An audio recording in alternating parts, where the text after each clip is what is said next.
If you are new to tuning, watch this video with your parents. Tuning takes practice, so don't worry if you need to watch this video several times.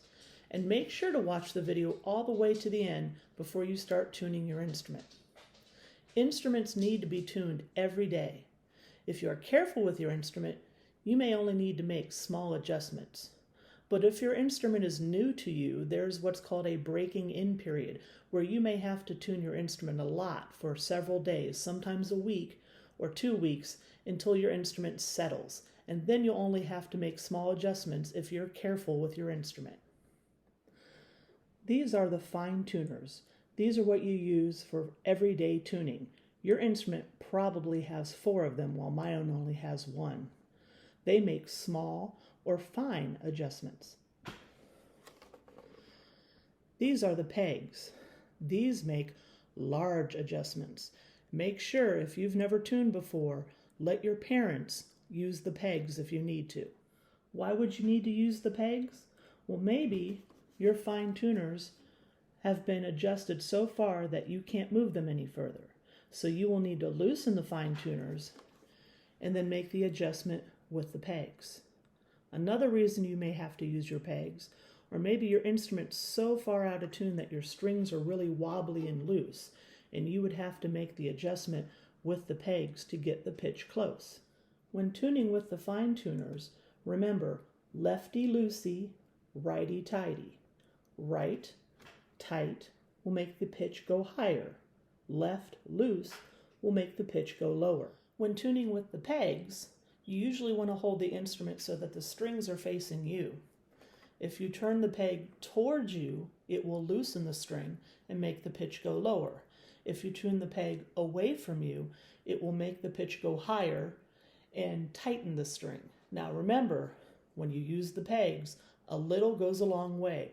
Think about adjusting them in millimeters. Most of our pegs are called friction pegs. That means the only thing that's holding them in place is the friction between the peg and the instrument. So when you turn them, you also have to push in to make sure that the peg sticks. So I usually have one hand on the body of the instrument and the other hand on the peg. I will play the pitch so I can hear how much I'm adjusting. And as I'm moving the peg, I'm also pushing in. So I'm creating equal pressure of this hand pushing towards my other hand as this hand pushes towards this hand to create that friction.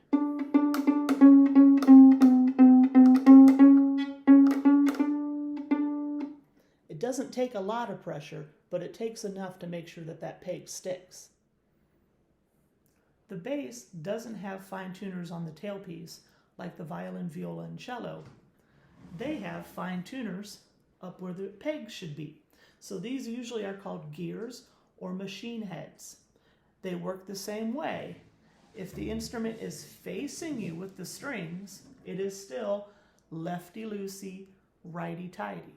However, it is backwards if this instrument is facing away from you. So sometimes that can be tricky because eventually you are going to be tuning it with the instrument facing away.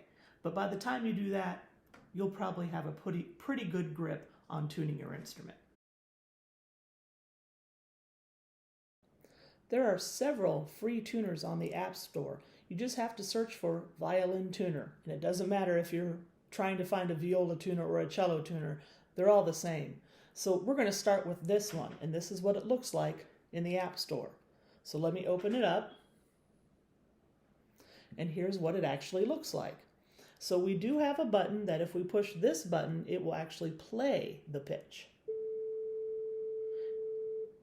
And eventually you will be matching pitches, but when we first learn to tune, we're going to use the tuning fork, which listens to you and tells you what pitch you're playing. So you'll notice it's going to start moving around when I talk because our voices have pitch. A couple things you want to look for. First of all, this number 440. Okay, that's our calibration pitch that we tune to in America. So you always want to make sure it says 440. And if it doesn't, that's what these plus minus signs are for. So you can change the calibration, but we want to tune to 440. The next thing you'll notice is that it tells you what pitch it's hearing.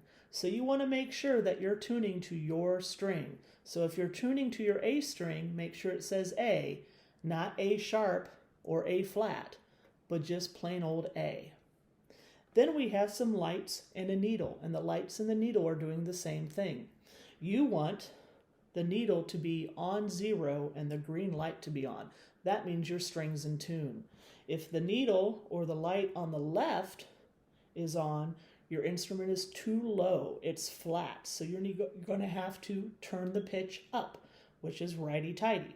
If the needle is too far on the right, or this light is on, the pitch is too high, you're going to have to turn it down, or lefty-loosey. So let's see what it sounds like when I play an instrument along with it.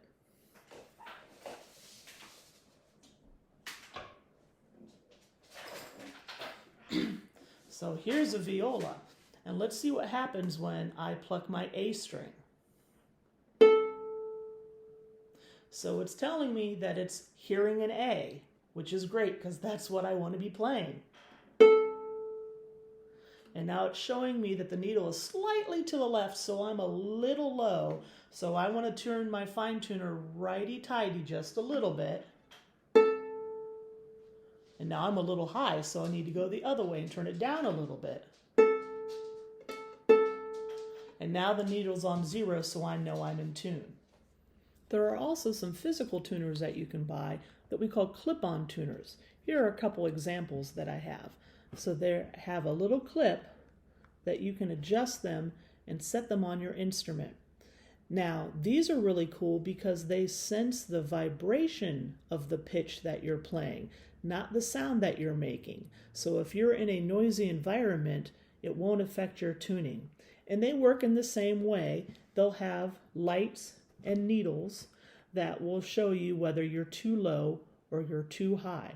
But these don't read sound, they read the vibration of the sound to tune.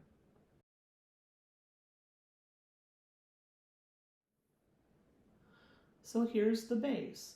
Our strings are G, D, A, and E. We want to follow our strings up to the peg box so we know which gear goes with which string. Our outside strings are going to go to our bottom gears. Our inner strings are going to go to our top gears. The lower string gears are on this side of the instrument, and our higher string gears are on this side of the instrument. So now let's try tuning our bass. Let's start with the G string. So again, I'm going to have the instrument facing me, so I know that I can do lefty-loosey, righty-tighty. So I'm going to follow my string up to the peg box, and I know that this gear, the bottom gear, is going to be for my G string. So let's see what the tuner says. So the tuner is telling me that I'm sharp, I'm on the far side. So I need to turn it down lefty-loosey to make that pitch go lower.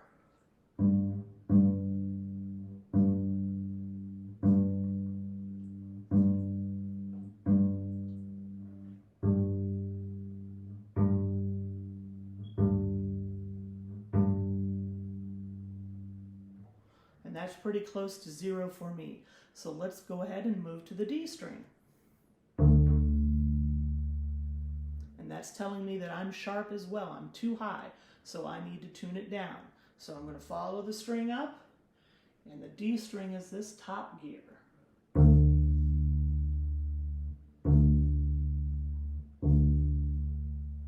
that's right on 0. Now let's move over to our A string. And sometimes the tuners have a difficult time picking up the low strings.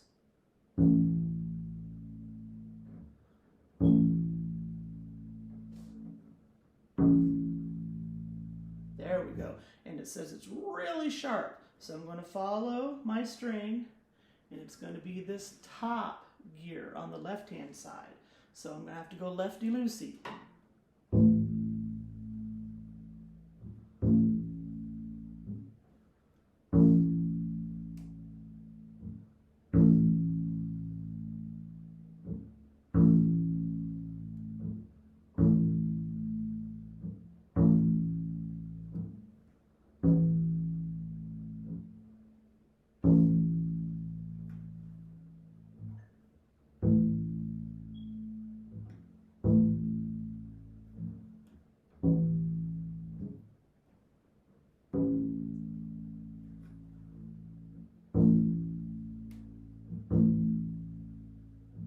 So that one gave me some trouble, but I got it pretty close and close enough for today.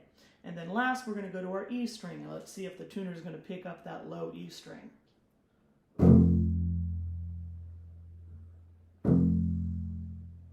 Now notice that it told me I was playing an F, so I wasn't even playing an E. So that's really important that you follow what it says. So an F is higher than E, so I have to turn it down till at least it reads an E.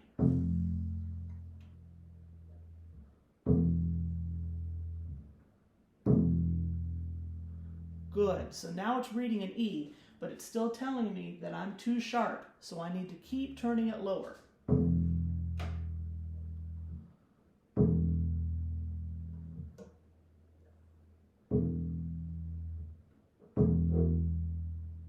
There, and that one's on 0. So that's a good example of why you need to make sure you're looking exactly at what pitch you're tuning, because you want to tune the string to the correct pitch.